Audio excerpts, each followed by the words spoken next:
جی ناظرین السلام علیکم۔ سبحان اللہ والحمد للہ ولا الہ الا اللہ واللہ اکبر۔ آج ہم اپنا پروگرام استخارہ کی ابتدا رب کائنات کے نام سے بعد درود و محمد و آل محمد علیہ الصلوۃ والسلام۔ پہلا ہمارا استخارہ محمد انور صاحب ہیں سرگودا سے۔ جی ان کا سوال جو ہے پوچھ رہے ہیں پتے کی تکلیف میں مبتلا ہوں، شوگر بھی بہت پرانی ہے، دل کا ایک وال ڈلوایا ہے، پتے کا آپریشن کروانا چاہتا ہوں۔ ڈاکٹر یہ کہہ رہے ہیں کہ کیونکہ وال ابھی ڈلا ہے تو زخم کوئی بتا رہے ہیں، جب تک وہ میرا خیال زخم نہیں ہوگا انور صاحب، میرا خیال آپ کے بلڈ کا پتلا ہونا ہوگا، جی یہ وجہ ہوگی۔ جی تو جیسی ڈاکٹر کہہ رہے ہیں ان کی ہدایات پہ عمل کیجیے گا۔ ٹھیک ہے، اذیت میں آپ کہہ رہے ہیں کہ میں بہت تکلیف اور اذیت میں ہوں، چند روز کی بات ہے، اس کے بعد یہ آپریٹ ہو گیا تو آپ ایزی ہو جائیں گے انشاءاللہ تعالی۔ جو استخارہ ہے جو میری اس میں جو آپ نے میرے سے سوال پوچھا ہے اس میں 41 مرتبہ سورہ فاتحہ آ رہی ہے۔ جی آپ نے صرف پتے کی آپریشن تک کے لیے آپ نے یہ سوال تھا آپ کا کہ میں اس اذیت جو ہے روز کی، جب یہ تکلیف آپ کو ہو یہ ہو تو اس وقت آپ سورہ فاتحہ کو 41 مرتبہ آپ تلاوت کریں گے اور خدا بندہ کریم اس کے فیوز و برکات آپ کو عطا فرمائے گی وہ ذات کریم۔ جی اور جب پھر ڈاکٹر آپ کو کہہ دیں، جب آپ کو سمجھ جائیں کہ اب آپ آپریشن کے قابل ہیں تو انشاءاللہ وہ خیر سے ہو رہا ہے، جی کامیاب ہے اس کا۔ جی آگے چلتے ہیں۔ جی شکیل احمد صاحب ہیں، بڑا عجیب سا استخارہ دے دیا تو پھر بھی جواب دیتا ہوں۔ جی ہم کینیڈا کے چکر میں 1 کروڑ روپے پھنسائے بیٹھے ہیں۔ شکیل صاحب یہ میرے متعلقہ تو نہیں تھا، مگر آپ نے اصرار کیا، بار بار میسیج کرتے رہے آپ یہ چیز۔ جی تو یہ تو آپ کو پہلے سوچنا چاہیے تھا کہ اب وہ جنہیں دیا ہے نہ وہ مل رہے ہیں نہ پیسے مل رہے ہیں، وہ ملیں گے تو پیسے بھی مشکل سے ہی ملیں گے آپ کو، مل بھی گئے تو جی کہ ہماری رہنمائی فرما دیجیے۔ رہنمائی جی پھر اتنا ہی ہے کہ سورہ النور کو 1 مرتبہ پڑھتے رہیے گا، میعاد کوئی نہیں ہے، عرصہ کوئی نہیں ہے، ایک لمبے عرصے تک بھی اسے پڑھا جا سکتا ہے۔ پڑھیے گا تو خدا بندہ کریم آپ پہ کوئی رحم کر دے گا، آپ کی قسمت آپ کا مقدر ہوا تو وہ مل جائیں گے، نہیں تو اللہ صبر تو دے دے گا آپ کو۔ جی سورہ النور جی 1 بار آپ نے روزانہ، عادت نہیں بنانی اسے کہ پیسے ملنے کے چکر میں اسے عبادت کرنی ہے، عبادت کے طور پہ پڑھنی ہے، عادت بنانی ہے تو پھر کوئی فائدہ نہیں ہوگا۔ جی ثواب آپ کو مل جائے گا پڑھنے کا، مگر مقصد تک نہ پہنچ پائیں آپ۔ جی اگلا استخارہ ہمارا ہے جی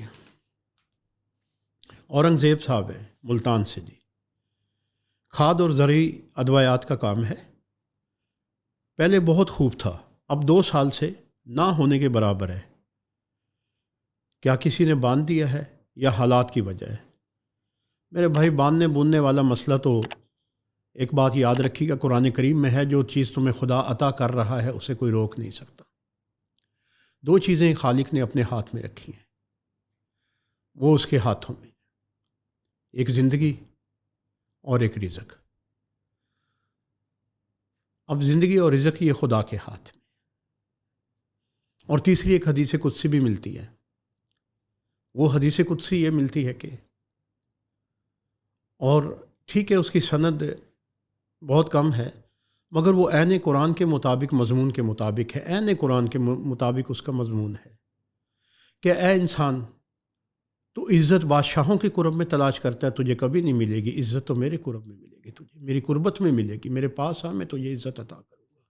اسی طرح زندگی اور رزق خالق کے ہاتھ میں ہے، باندھنا یہ بس باتیں ہیں دنیا کی۔ آپ ایسے کیجئے گا سورہ یاسین صبح کو اور سورہ مزمل شام کو، یہ آپ تلاوت کیجئے گا، اپنے گھر والوں کو بھی کہیے گا تاکہ سب مل کے آپ اس قرآن کی تلاوت کے فیضان حاصل کر سکیں۔ جی اور آپ کا کام انشاءاللہ تعالی یہ اس میں مدت آپ کی آ گئی ہے 7 ماہ میں. آج سے آپ 7 ماہ گن لیجئے گا. 7 ماہ کے بعد آپ کی بہتری شروع ہو جائے گی. جی اگلے استخارے کی طرف چلتے ہیں. جی عابد حسین، مسقط جانا چاہتا ہوں.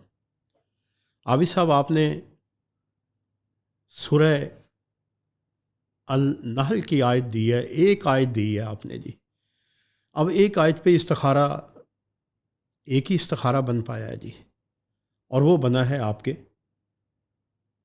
وظیفے کا. جی اب سورہ الحدید ہے، سورہ الحدید کی پہلی 6 آیات ہیں.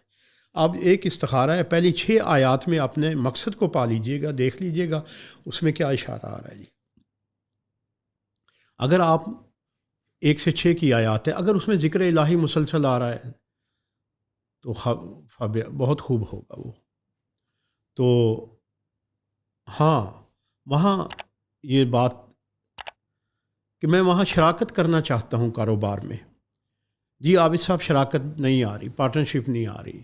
جو بھی سوچیے گا آپ تنہا سوچیے گا، اپنے ہی فیصلے اپنے آپ پہ کیجیے گا.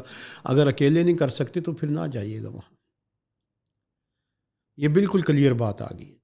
وہ جو ایک آیت پہ سورہ الحدید کا استخارہ بنا ہے، پہلی 6 آیات کا، پہلی 6 آیات میں یہ اشارہ مل رہا ہے وہاں پہ. جی آگے ہیں. جی گلزار صاحب ہیں کوئی. جی گردوں کے امراض میں مبتلا ہوں، ٹرانسپلانٹ کروانا چاہتا ہوں. یہاں عزیز کوئی تعاون نہیں. اب یہ مجھے نہیں پتہ کہ عزیزوں سے کیسا تعاون چاہتے ہیں، یا یہ کہ کوئی عزیز جو بلڈ ریلیشن ہو وہ آپ کو کڈنی نہیں دینا چاہ رہی ہو. ہمارے پاکستان میں تو قانون بن گیا ہے. جی تو یہی نہ شاید تعاون ہو آپ کے ساتھ. تو اس لیے انڈیا جانا چاہتا ہوں. کیا بہتر رہے گا؟ جی بہتر رہے گا انشاءاللہ. اس میں آپ کو شفا آ رہی ہے، آپ جائیے گا خدا کا نام لے کے. جی وظیفہ آپ نے پوچھا ہے سورہ مزمل.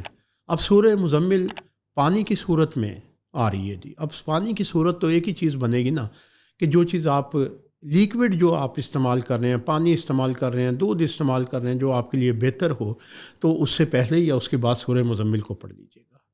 تو انشاءاللہ تعالیٰ آپ کا جانا جو ہے آپ کے لیے شفا کی نوید ہے، خوشی ہے.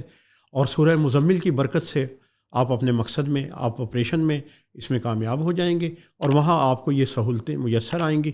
والسلام. دعا گو.